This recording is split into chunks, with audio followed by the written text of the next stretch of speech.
Shalom jemaat Tuhan, bagaimana kondisi Anda dan keluarga? Semoga sehat selalu. Bagi Anda yang sedang dalam kondisi kurang sehat, tetaplah bersukacita karena firman Tuhan berkata hati yang gembira adalah obat yang manjur. Berikut mari kita simak beberapa informasi yang perlu diketahui. Minggu ini tim GBT KO COVID telah membagikan 500 paket sembako bagi keluarga terdampak COVID-19. Bagi jemaat yang rindu berdonasi untuk mendukung upaya penyelesaian dampak COVID-19 di Kota Semarang, dapat melakukan transfer ke rekening gereja dengan menambahkan 3 kode digit akhir 999 atau tuliskan berita GBT KO donasi COVID. Bagi yang ingin memberi donasi dalam bentuk barang, sembako, dan APD hazmat untuk tenaga medis, bisa menghubungi GBT KO COVID-19 admin di nomor WA Bapak Agus Kurniawan. Mari ikuti ibadah pendalaman Alkitab online yang diadakan setiap Jumat jam 5:30 sore di channel YouTube @GBTKO Semarang. Hai Inspiration People, jangan lupa untuk mengikuti iGen Online Service setiap Sabtu jam 5 sore di YouTube channel Generasi Inspirasi. God bless. Kids, ikuti ibadah online ya setiap hari Minggu jam 10 pagi di channel YouTube Nambah Kids Church atau di IGTV @nambahkc atau di Facebook Nambah Kids New. Oke, untuk info lebih lanjut hubungi nomor WA 0821 3807 5254. God bless you. Penyaluran kolekte maupun persembahan lainnya dapat dilakukan melalui transfer ke rekening BCA Gereja dengan nomor 0097072071 atas nama Megawati dan Li Irwan D, atau dapat melalui aplikasi yang tergabung dalam QRIS, atau juga dapat dimasukkan pada kotak persembahan yang tersedia dengan jadwal sebagai berikut. Gajah Mada setiap hari Senin sampai Jumat jam 9 sampai 12 siang di basement Ruang Kaca.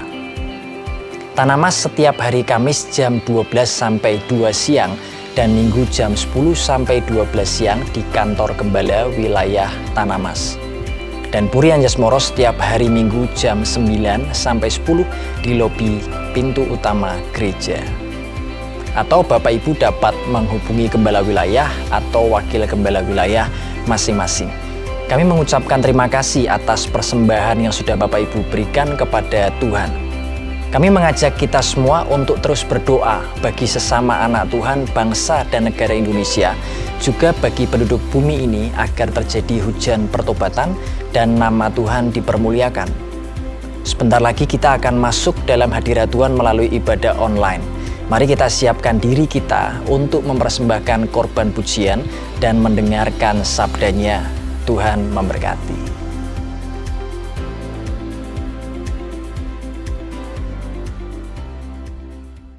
Selamat sore Bapak Ibu Saudara sekalian dimanapun Anda berada. Saya yakin dan percaya kita tetap ada dalam lindungan Tuhan, amin. Apapun saat ini yang sedang kita hadapi, kita mau percaya Dia selalu ada buat kita.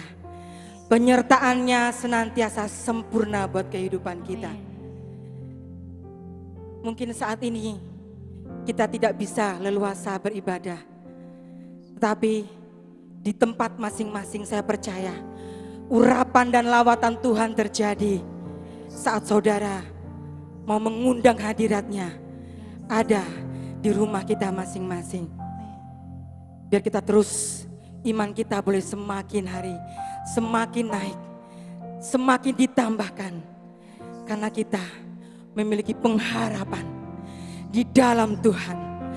Pengharapan untuk memiliki hidup kekal di dalam surga yang mulia bersama-sama dengan Bapa. Sebab itu kita mau terus tinggikan Dia. Dialah satu-satunya sumber pengharapan. Dan pengharapan di dalam Dia, pengharapan di dalam Yesus Tuhan tidak pernah mengecewakan. Haleluya Yesus. Harapanku di dalam-Mu hanya Kau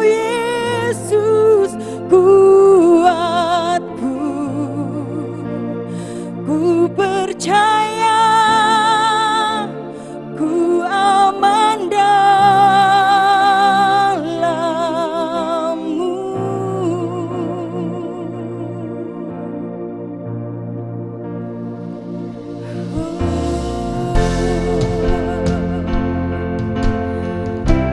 Syukur buat kasih-Mu Tuhan, syukur buat kasih setia-Mu Tuhan.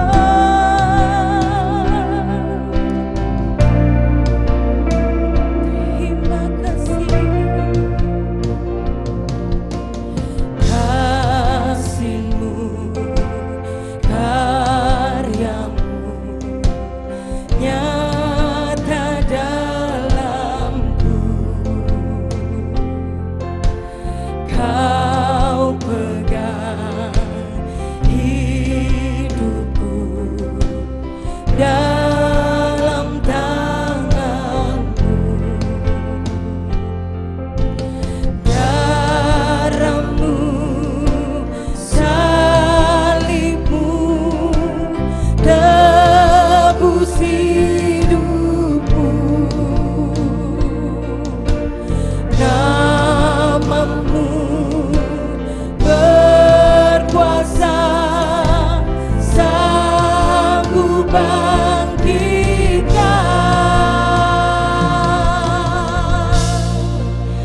Harapanku di dalam-Mu, hanya Kau Yesus kuatku. Ku percaya, ku aman dalam-Mu.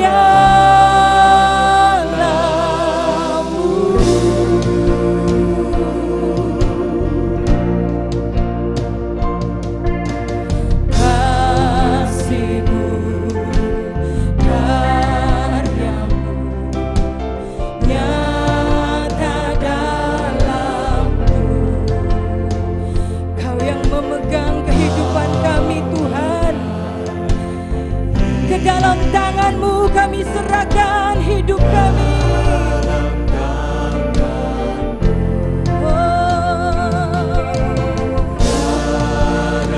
Kuasa salib-Mu tebus hidupku. Nama-Mu yang berkuasa, sanggup bangkitkan.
Sungguh kami percaya Tuhan,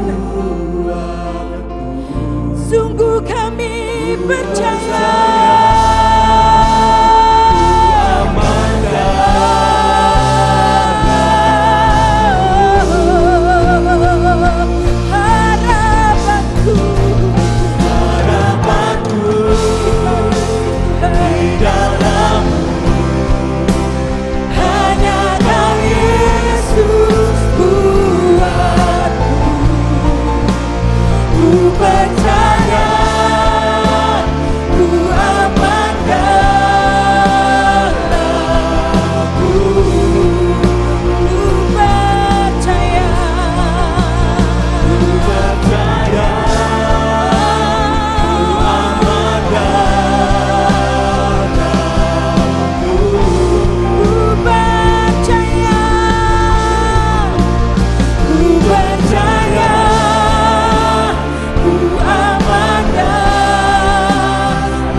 Dan kami mau berkatakan Tuhan, kami aman dalam lindungan-Mu.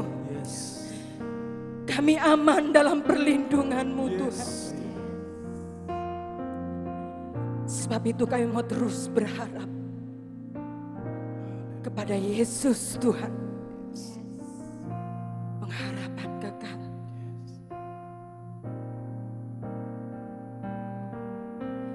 Lebih dari segalanya, ku berharap padamu. Lebih dari para penjaga, mengharap fajar pagi. Begitu rindu hatiku berada dekatmu. Alangkah dalam kasih-Mu memenuhi hidupku.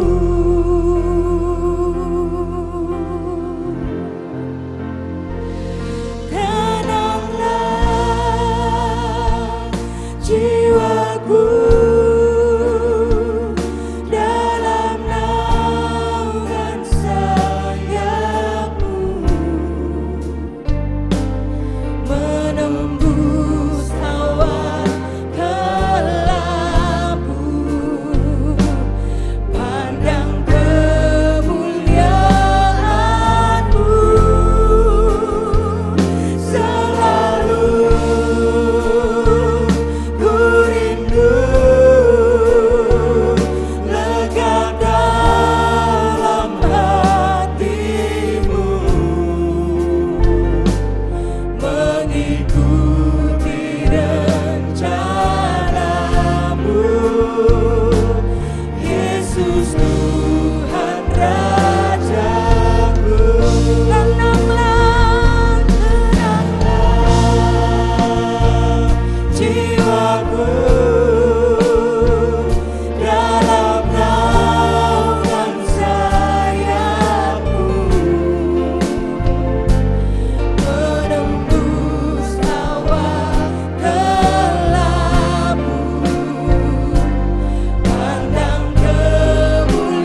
Bawa kami terbang semakin tinggi Tuhan.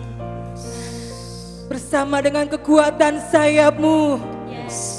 Melewati segala badai kehidupan kami. Kami kuat. Kami sanggup. Sebab Engkau Allah beserta kami. Haleluya. Haleluya. Haleluya Yesus. Firman-Mu berkata Kau besertaku, maka kuat roh dan jiwaku. Tangan-Mu Tuhan selalu ku nantikan. Di setiap langkah ku percaya, dengan sayap-Mu ku akan terbang tinggi. Di tengah badai hidup ku tak menyerah. Kau kekuatan dan perlindungan bagiku. Pertolonganku di tempat maha tinggi. Ku mengangkat tanganku, aku berserah. Kau ku nantikan, Kau yang ku sembah. Yesusku, Rajaku.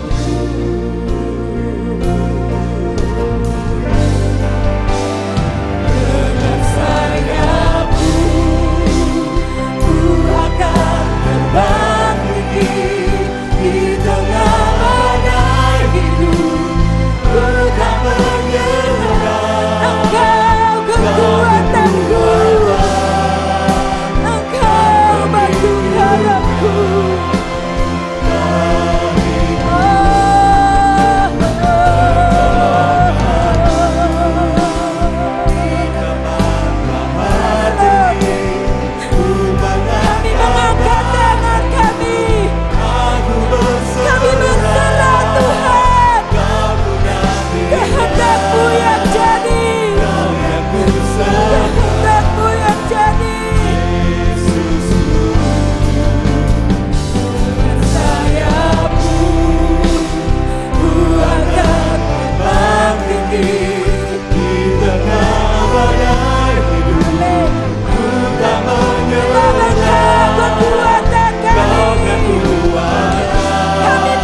berterima kasih Bapa di sorga, Engkau sudah masih memberikan kepada kami waktu untuk kami memuliakan Tuhan.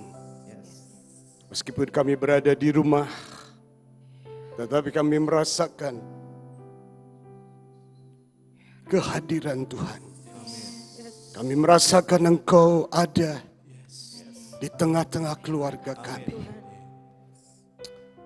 Kami sudah memuliakan Tuhan. Kami sudah terus memperkatakan firman-Mu dalam pujian, sehingga kami dikuatkan oleh Tuhan. Sebentar kami akan mendengar sebagian daripada firman-Mu. Tuhan, berbicaralah kepada kami. Supaya Tuhan kami boleh mendengar suara Tuhan. Kami boleh mendengar kekuatan yang daripada Tuhan melimpah atas hidup kami. Terima kasih Tuhan Yesus. Kami siap mendengar firman-Mu. Di dalam nama Tuhan Yesus Kristus, Juru Selamat kami. Kita yang percaya mengatakan amin. Selamat sore Bapak dan Ibu sekalian serta saudara yang berada di rumah dan juga dimanapun Bapak dan Ibu berada. Kurang lebih 5 minggu kita sudah tidak beribadah. Dan hari ini merupakan minggu yang ke-6. Kita berterima kasih kepada Tuhan karena Tuhan baik buat kita. Judul renungan firman Tuhan sore ini adalah duduk diam di bawah kaki Tuhan. Saya memberikan gambar seorang yang membuka pintu, masuk ke dalam kamarnya, dia menutup pintu dan dia berdoa di dalam kamarnya. Duduk diam dekat kaki Yesus. Artinya ketika kita duduk diam, kita menyembah Dia. Pada saat kita duduk diam, kita mendengar firman dengan serius. Seperti Maria, dia duduk dekat kaki Tuhan Yesus. Dan dia mendengar firman dengan serius. Sehingga Tuhan Yesus bilang, Maria, dia mengambil bagian yang terbaik. Hari ini jikalau Bapak dan Ibu saudara mendengar firman, berarti saudara mengambil bagian yang terbaik dalam hidupmu. Kita juga mendengar bagaimana Raja Hizkia yang divonis oleh Tuhan karena penyakitnya, dia harus mati. Hizkia dia masuk ke ruangan, dia menghadap dinding, dan dia berdoa dan menangis sangat. Pada saat itulah Tuhan mendengar doa Hizkia. Dan dia berikan kesempatan oleh Tuhan 15 tahun untuk hidup kembali. Sebab apa? Sebab Tuhan tergerak dengan tangisan dan Tuhan tergerak dengan ratapan sehingga Tuhan berbelas kasihan atas Hizkia. Hari ini jikalau kita masuk dan kita buka pintu dan kita tutup pintu masuk ke dalam ruangan, kita mengangkat tangan dan kita berkata, Tuhan, kami datang kepadamu. Kami ingin diam di bawah kaki Tuhan. Kita akan mendengar tujuan daripada firman Tuhan hari ini adalah menghadapi pra kesengsaraan besar.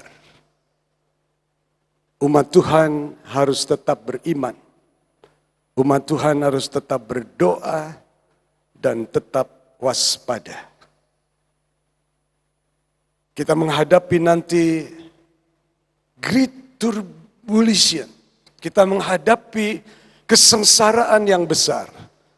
Dan hari ini, hari-hari ini, atau jam-jam ini, kita menghadapi pra kesengsaraan besar.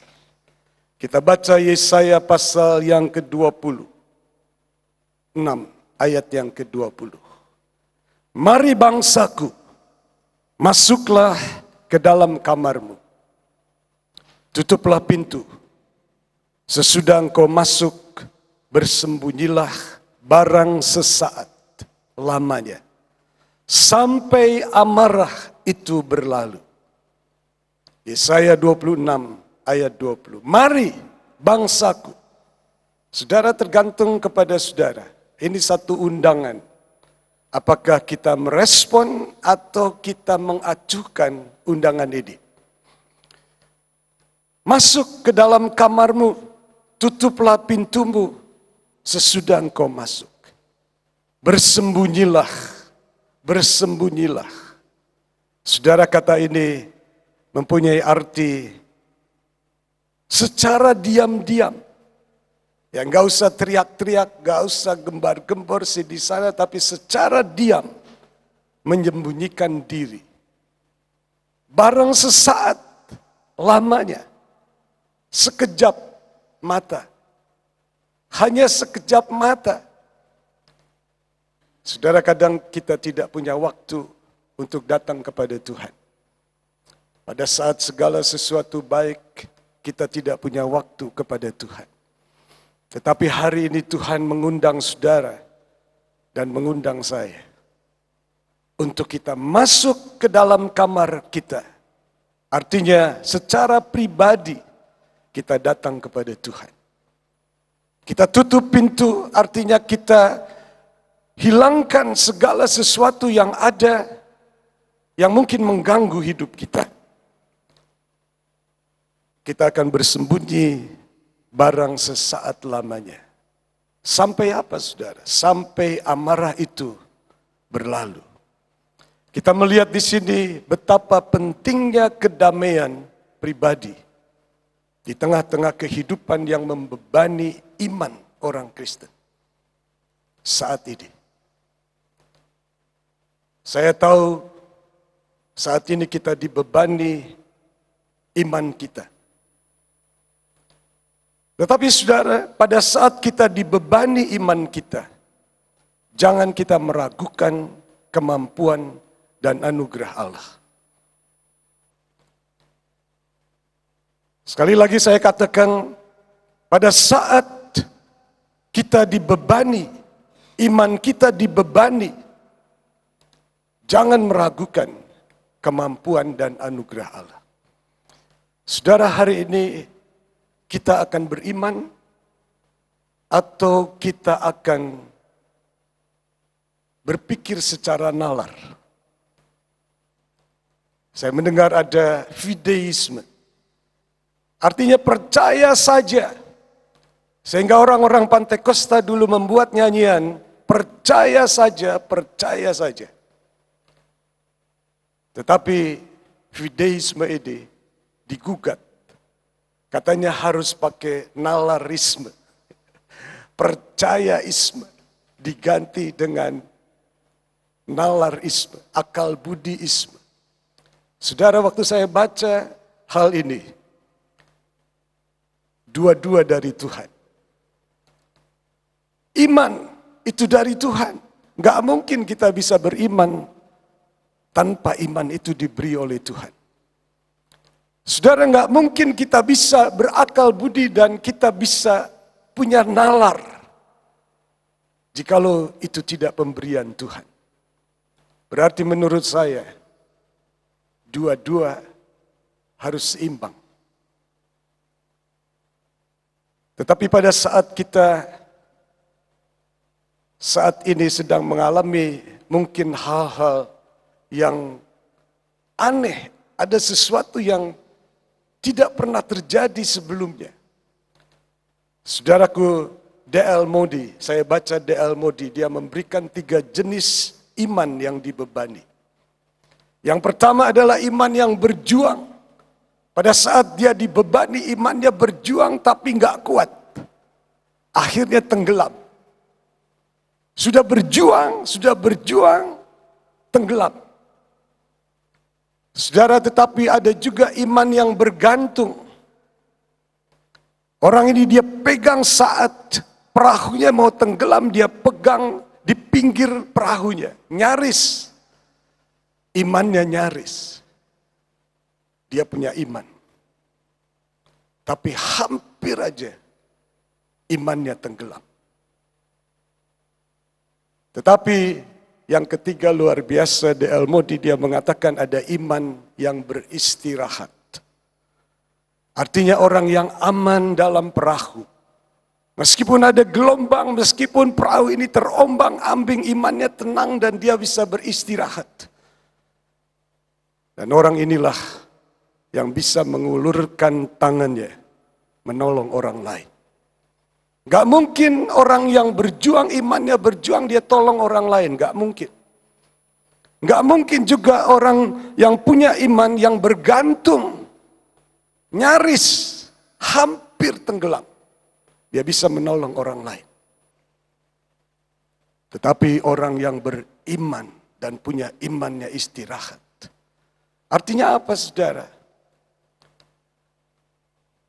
Artinya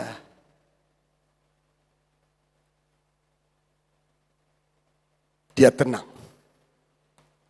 Percaya dengan tenang. Saya berkata dan saya mencatat, jangan berkata mengapa penderitaan ini terjadi. Bapak dan Ibu yang saat ini mendengarkan, jangan berkata mengapa penderitaan ini terjadi. Percayalah dengan tenang bahwa Allah masih berdaulat. Dan Allah masih mengerjakan segala sesuatu menurut rencananya. Saya membaca ada ilustrasi atau ada kisah yang sebenarnya ada pesawat dia melintas di Samudra Atlantik. Pada waktu itu tiba-tiba ada badai, kemudian terjadi turbulensi. Pesawat ini terombang-ambing oleh sebab badai. Dan turbulensi terjadi. Pada waktu itu semua menjadi panik. Tetapi pramugari ini, karena dia harus bersikap tenang, dia segera memberitahu kepada penumpang, fasten your seat belt. Ikat pinggangmu. Kemudian dia mendekati seorang anak yang tertidur dengan lelap. Dia melihat anak ini tidak memakai safety belt. Dia datangi dan dia bangunkan. Nak, pakai safety belt. Anak ini dengan tenang, dia melihat pramugari itu. Dan kemudian dia memakai safety belt. Dia bertanya kepada pramugari itu. Dia menanyakan, apakah ayah saya masih berada di kokpit? Pramugari ini dia berkata, ayahmu masih ada di kokpit. Ternyata ayahnya adalah pilot dari pesawat terbang ini. Pada saat anak ini dia mendengar ayahmu ada di kokpit, dia tersenyum dan kemudian dia berkata, terima kasih, saya akan tidur kembali. Kita melihat dia percaya bahwa pesawat ini berada di bawah kendali daripada ayahnya. Dia yakin benar bahwa kalau pesawat ini berada di bawah kendali ayahnya, dia pasti selamat. Hari ini apakah kita punya frame, apakah kita punya pemikiran bahwa Allah masih berdaulat dan mengerjakan segala sesuatu menurut rencananya. Kita baca Yesaya pasal 26 ayat yang ketiga. Yesaya 26 ayat yang ketiga, yang hatinya teguh. Yang hatinya teguh. Yang hatinya punya frame atau punya imajinasi. Teguh. Maka Tuhan akan menjagai dengan damai sejahtera. Dia akan jagai kita bukan hanya dengan damai biasa, tetapi dengan damai yang sempurna. Sebab apa? Sebab kepada Tuhanlah kita percaya. Tergantung kepada pikiran kita. Tergantung pikiran saudara yang saat ini sedang mendengarkan. Apakah kita punya frame? Apakah kita punya bentuk pikiran di dalam hati kita ini? Bahwa Tuhan, Dia sanggup menjagai kita. Jikalau kita lakukan itu, kita akan diberikan damai yang sempurna. Artinya damai bukan damai-damai biasa yang sebentar akan hilang, tetapi damai yang sempurna. Saudara, Bapak dan Ibu sekalian, kita akan melihat sekarang eksposisi dalam Lukas pasal 21 ayat 34 sampai dengan 36. Bapak dan Ibu siap dengan Alkitab? Mari kita buka Alkitab kita dan kita baca ayat ini. Lukas pasal 21 ayat yang ke-34 sampai dengan 36.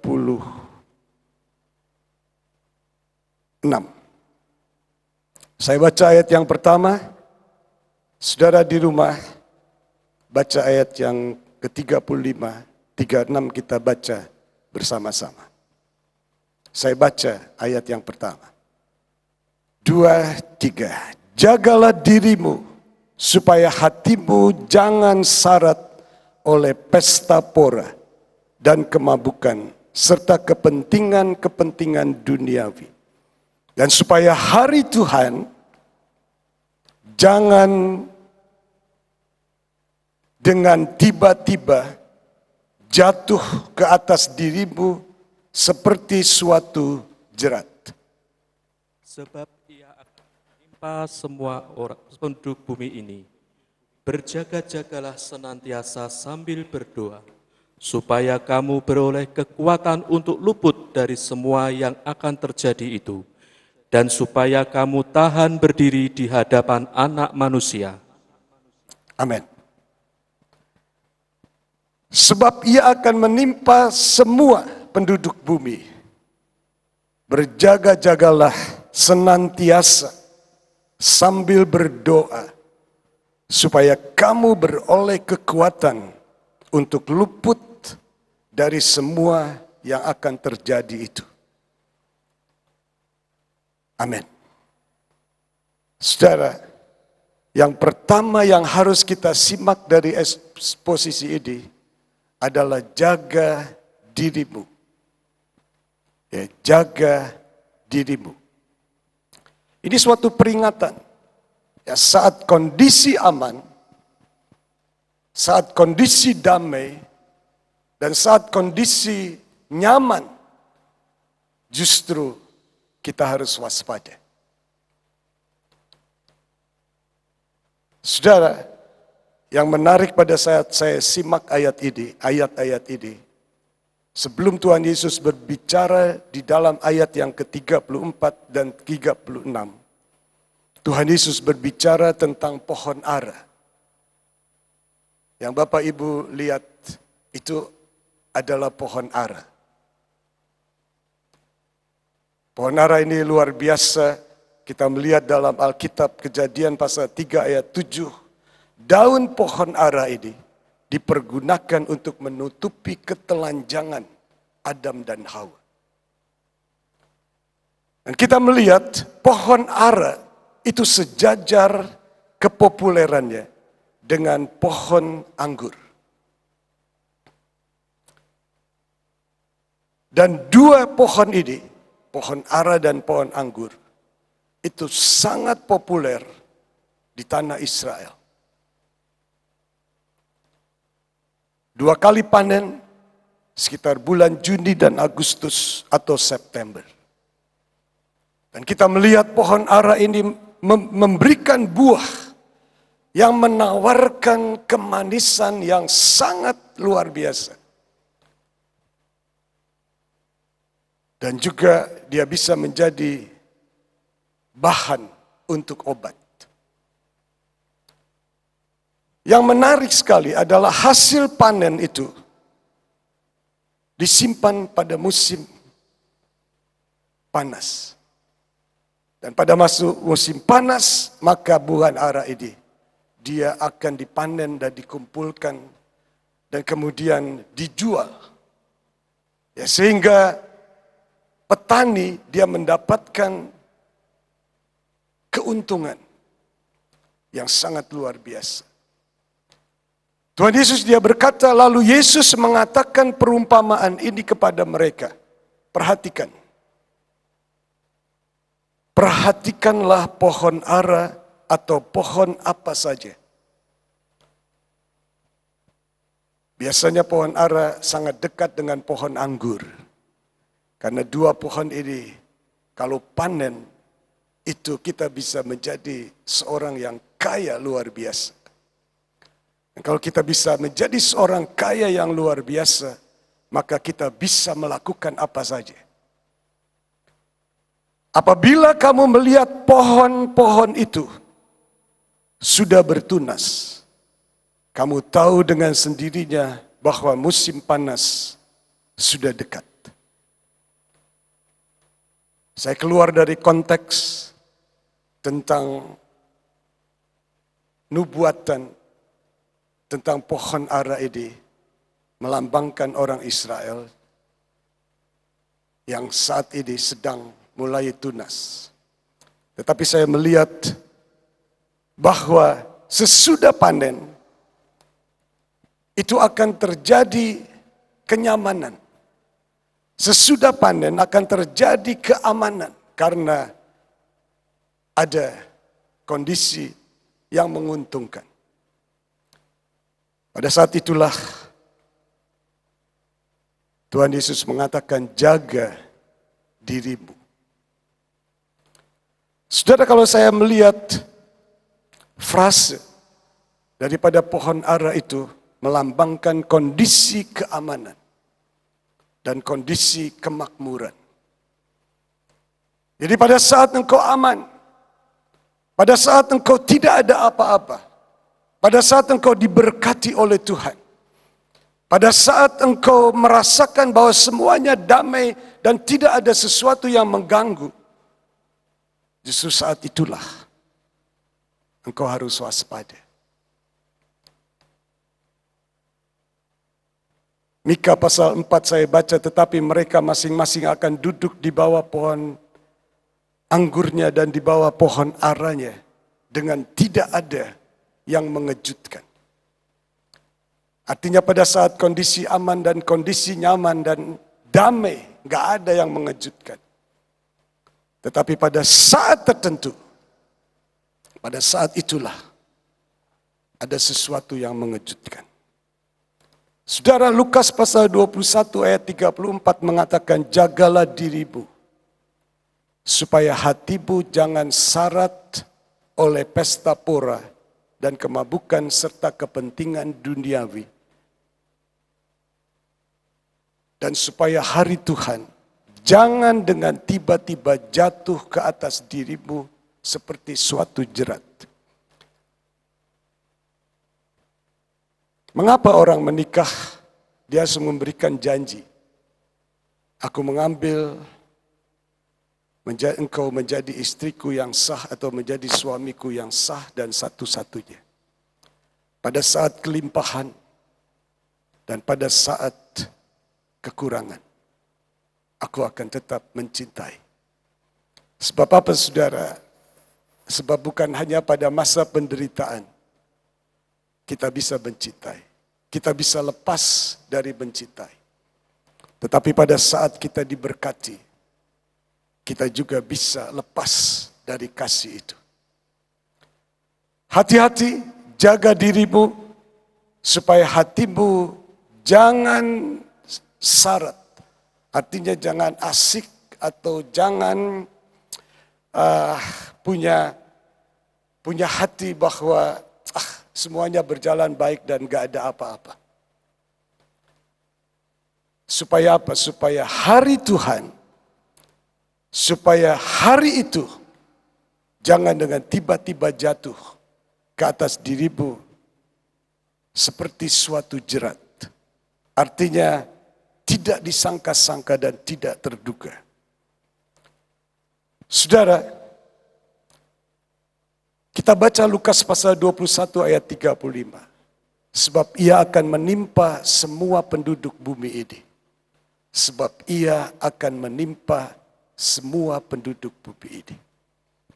213 negara terkejut. 213 negara bingung untuk mengatasi COVID-19. Kalau Pak Bekti dia mengatakan COVID-19 virus ini seperti mahkota. Kalau saya karena latar belakang saya melihat corona. Itu artinya kalau arsitektur itu suatu tonjolan. Ya, suatu yang menonjol dan seperti eye catcher. Ya, sesuatu yang menonjol dan jadi perhatian. Dan saat ini memang virus ini khusus datang. Dia menonjol dari virus-virus yang lain. Dia tidak mau ingin sama dengan yang lain. Kalau virus yang lain itu kalau terjangkit, dia dalam waktu yang lama. Tetapi virus ini terjangkit dengan waktu yang cepat. Saudara, sebab apa? Sebab segala sesuatu memang akan menimpa penduduk bumi ini. Saudara, tetapi kita percaya ada kuasa doa. Kita percaya ada kuasa doa. Lukas 21 ayat 36 yang tadi kita baca. Berjaga-jagalah senantiasa sambil berdoa. Supaya kamu beroleh kekuatan untuk luput dari semua yang akan terjadi itu. Dan supaya kamu tahan berdiri di hadapan anak manusia. Kata berjaga dan berdoa itu biasanya tidak bisa dipisahkan. 3 kali dalam Injil disebutkan oleh Tuhan Yesus. Berjaga dan berdoalah. Sebab kamu tidak tahu kapan itu akan terjadi. Saudara, berjaga dan berdoa. Berjaga-jagalah artinya be sleepless, jangan tidur. Ayo bangkit, jangan tidur. Sambil berdoa. Kalau saya baca berdoa, itu terdiri dari doa. Komunikasi kita dengan Tuhan. Dan berdoa itu harus selalu diisi dengan permohonan. Mengapa saudara kita punya tim doa? Mengapa gereja kita punya tim untuk berdoa? Bukan hanya berkomunikasi, tetapi tim doa ini sebagai petitioner. Grup atau tim ini dia mengajukan petisi kepada Tuhan. Grup ini dia mengajukan, Tuhan, hari ini ada sesuatu yang terjadi. Tim doa ini dan kita semua yang diminta untuk berdoa jadi satu tim untuk berdoa kepada Tuhan. Kita semua jadi seorang petitioner, seorang yang mengajukan petisi kepada Tuhan. Seperti Daud dalam Mazmur. Dia berkata, kekuatan-Mu Tuhan, itu harus Engkau lakukan. Bertindaklah atas kami. Yang Daud sampaikan, kekuatan-Mu, kerahkanlah kekuatan-Mu. Dia berlaku sebagai seorang yang menyatakan sesuatu supaya Tuhan mengerahkan kekuatannya. Supaya Tuhan menunjukkan kekuatannya. Sebab Engkau telah bertindak. Saudara, saya sangat senang dengan kata telah. Meskipun waktu itu belum terjadi. Tetapi dia berkata telah terjadi. Hari ini kita mengatakan bahwa kuasa doa itu mengalahkan keputusasaan. Kuasa doa mengalahkan keputusasaan dan menjamin kemenangan. Saudara, kenapa perempuan 12 tahun pendarahan berani mendekat Tuhan dan menjamah jubahnya Tuhan? Karena dia putus asa. Dia sudah melakukan segala sesuatu, tetapi penyakitnya enggak sembuh. Dia memberanikan diri dan dia datang dan menjamah Tuhan. Saudara, kenapa Bartimeus yang buta, dia berteriak, dia berkata, Tuhan kasihanilah kami. Dia teriak, dia tidak terganggu oleh keadaan. Meskipun orang lain dia berkata jangan teriak, dia teriak terus. Sebab apa? Sebab dia putus asa. Sebab dia tidak bisa melihat. Sepanjang hidupnya, dia tidak bisa melihat. Dia mendengar ada Yesus. Oleh sebab itu dia berteriak. Doa, komunikasi dengan Tuhan dan ajukan permohonan kepada Tuhan. Tuhan berkata, imanmu menyembuhkan engkau. Saya pernah bercerita di salah satu kebaktian. Ada seorang ayah, dia putus asa. Karena waktu itu perang Korea. Bom hampir tiap hari. Dan anaknya yang bernama Kim, dia selalu melihat bom itu. Pada saat bom datang dia lihat. Pada saat bom dia meletus dia lihat. Sehingga oleh sebab percikan bom atau dia melihat kilauan dari bom, matanya rusak. Pada waktu itu dia berumur 3 tahun. Papanya dia putus asa. Dan akhirnya dia berkata, saya akan masukkan anak saya ke sungai. Saya bunuh anak saya. Sebab saya sudah enggak kuat. Saya enggak bisa cari makan. Istri saya juga enggak bisa cari makan.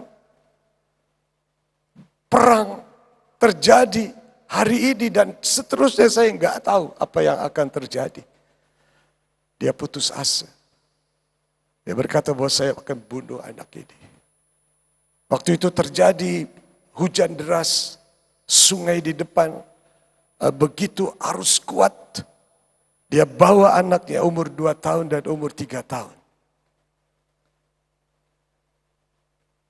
Apa yang terjadi? Dia lemparkan anaknya ke sungai. Dua-dua dia lemparkan sebab dia putus asa. Dia berkata saya nggak bisa memberikan makan anak ini. Suasana perang yang begitu mengerikan. Tidak memberikan kesempatan saya sebagai seorang ayah dan ibu untuk saya mengurus anak ini. Dia buang anak itu. Saudara, maminya dia teriak, Papa, jangan buang. Jangan. Waktu itu, Papa ini dia dengar teriakan itu. Dia masuk ke sungai dan dia selamatkan anaknya. Sayang sekali, satu anak yang umur 2 tahun sudah terbawa oleh arus dan tidak bisa diselamatkan. Justru anaknya Kim diselamatkan. Dia angkat, kemudian setelah sekian lama dia bawa ke panti asuhan. Dan anak ini diadopsi oleh orang Amerika. Dibawa ke Amerika. Dan akhirnya Kim ini dengan keadaan yang buta, sudah tidak bisa diselamatkan matanya. Dia buta. Dan kemudian dia menjadi seorang yang menciptakan banyak lagu. Dia juga memberikan kesaksian untuk bangsa Korea. Sehingga banyak orang-orang Korea diselamatkan. Dan kita melihat pada saat dia bernyanyi, dia menjadi berkat. Sebab apa? Sebab saya percaya ada kuasa doa. Pada saat dia berada di panti asuhan, dia didoakan. Sebab panti asuhan itu adalah panti asuhan Kristen yang membawa dia kepada Yesus. Dan kuasa doa itulah mengalahkan keputusasaan dan menjamin kemenangan. Hari ini mungkin di antara saudara ada yang putus asa. Mari kita berdoa. Kita baca Yakobus pasal 5 ayat yang ke-15. Dan doa yang lahir dari iman akan menyelamatkan orang sakit itu. Dan Tuhan akan membangunkan dia. Dan jika ia telah berbuat dosa, maka dosanya itu akan diampuni. Dan doa yang lahir dari iman akan menyelamatkan orang sakit itu.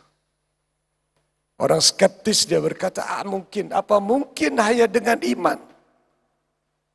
Orang humanis dia berkata, jangan bicara iman. Bicara bagaimana saya membantu dan menolong orang yang terkena musibah. Tetapi orang percaya dia berkata, orang yang lahir dari iman. Doa, permohonan, petisi yang kita sampaikan yang lahir dari iman kita. Itu akan menyelamatkan. Dan juga akan membangunkan dia. Yakobus pasal 5 ayat 16 mengatakan, karena itu, hendaklah kamu saling mengaku dosamu.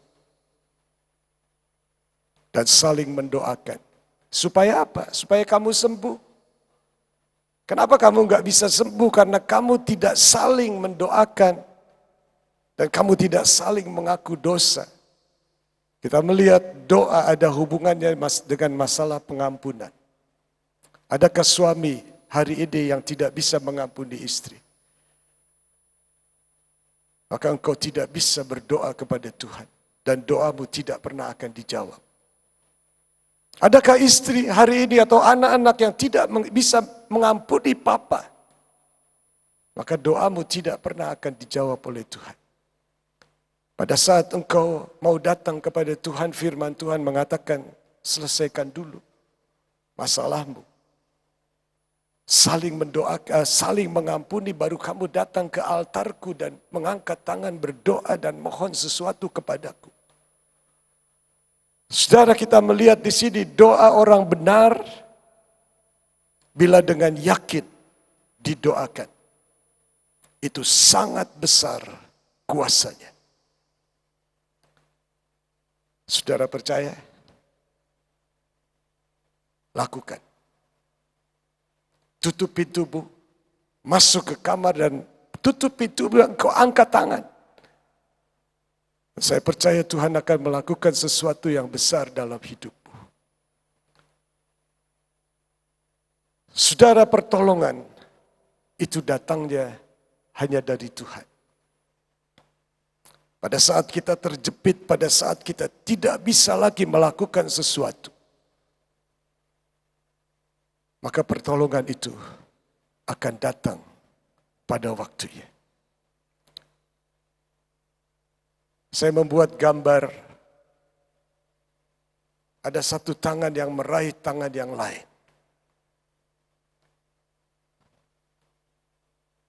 Saudara, sebagai papa, engkau harus meraih tangan anakmu. Engkau sebagai suami, engkau harus meraih tangan istrimu. Engkau sebagai papa dan mama, engkau harus meraih tangan anak-anakmu. Sebab anak-anakmu membutuhkan engkau. Hari ini dan hari-hari yang akan datang masih panjang. Biarlah kita berkata, Tuhan, berikan kepada kami kekuatan. Supaya apa? Supaya kami jangan putus asa. Supaya kami tetap menjaga diri kami. Artinya bukan hanya kami bisa bicara, tetapi kami bisa menurut apa yang Engkau perintahkan. Tuhan, biarlah kami berjaga dan berdoa senantiasa. Biarlah kami tetap beriman, kami tetap waspada. Kami raih tangan Tuhan. Dan kami minta bantuan tangan Tuhan. Saudara, ayo berseru kepada Tuhan. Kita baca Ibrani pasal 4 ayat 16. Ayat yang terakhir, saudara buka Alkitab saudara, Ibrani pasal 4 ayat yang ke-16. Sebab itu marilah kita dengan penuh keberanian menghampiri tahta kasih karunia, supaya kita menerima rahmat dan menemukan kasih karunia untuk mendapatkan pertolongan kita pada waktunya. Sebab itu, marilah. Ini satu undangan lagi. Apakah kita mau merespon? Ya, dengan penuh keberanian. Dengan penuh keberanian. Saudara, kita sudah ditebus oleh darah Kristus.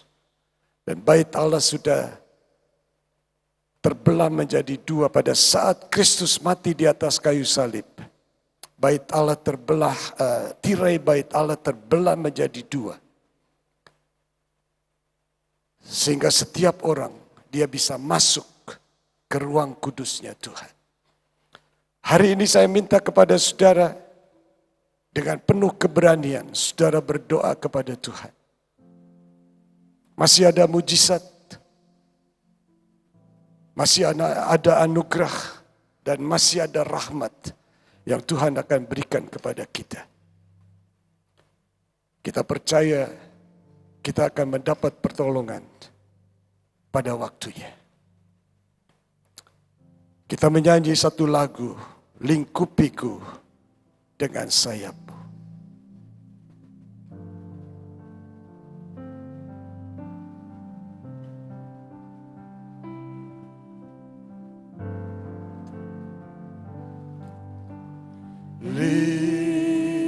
Lingkupiku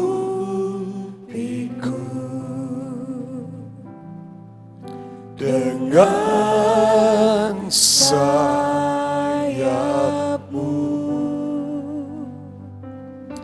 naungiku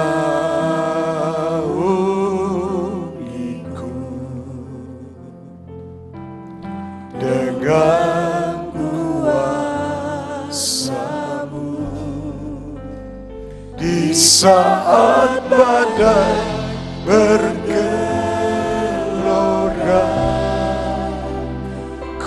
Akan terbang bersamamu, Bapa Kau Raja atas semesta. Ku tenang sebab Kau Allahku.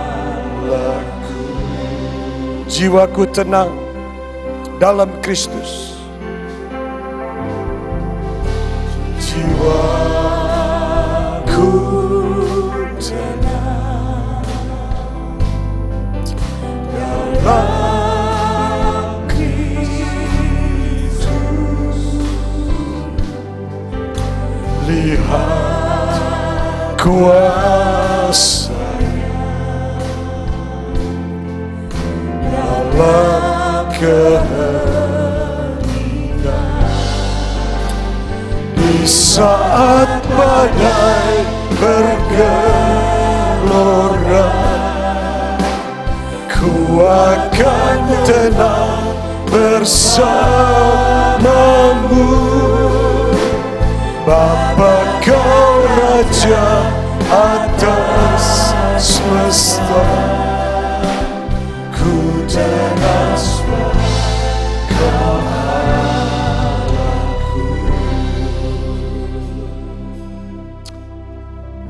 Allah masih memegang kendali atas hidupmu.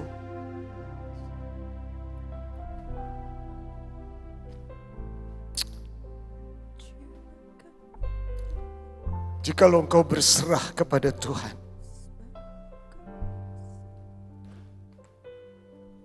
Mungkin ada beban yang berat dalam hidupmu.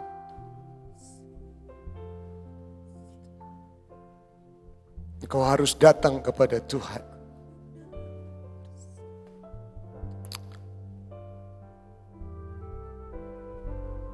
Saya melihat bahwa ini badai hanya permulaan. Di waktu-waktu yang akan datang, akan begitu banyak badai-badai yang mungkin lebih besar dari badai-badai hari-hari ini. Tetapi bagi orang yang percaya, engkau tidak perlu takut. Engkau tidak perlu cemas. Karena setiap orang yang percaya dan menguduskan dirinya, dia akan berada dalam kendali Tuhan. Hari ini, engkau harus bertobat. Hari ini engkau harus datang kepada Tuhan. Dengan menangis dan meratap dan minta pertolongan Tuhan. Pada saat itulah jiwamu akan tenang. Pada saat itulah engkau akan melihat kuasa-Nya. Meskipun dalam keheningan, maka kita akan melihat Tuhan akan menjadi Raja kita. Raja atas semesta alam ini. Sehingga kita bisa tenang sebab Dia Allah kita. Di saat badai bergelora, ku akan terbang bersamamu.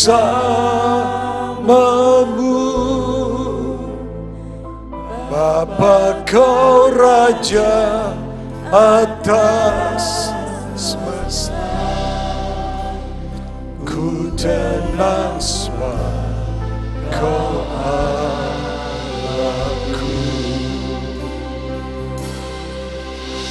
Sembah Tuhan, oh kami sembah Engkau. Engkau Tuhan yang dahsyat Tuhan. Kami bersyukur dan kami berterima kasih.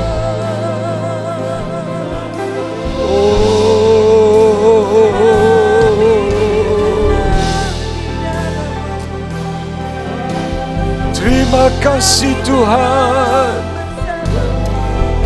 Terima kasih Tuhan. Kami bersyukur.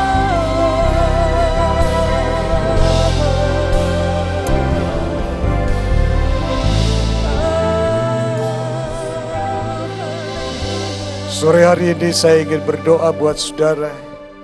Saudara yang berbeban berat, saudara yang sakit, saudara yang punya masalah hari ini. Engkau akan taruh tanganmu di dadamu. Saya ingin berdoa buat saudara.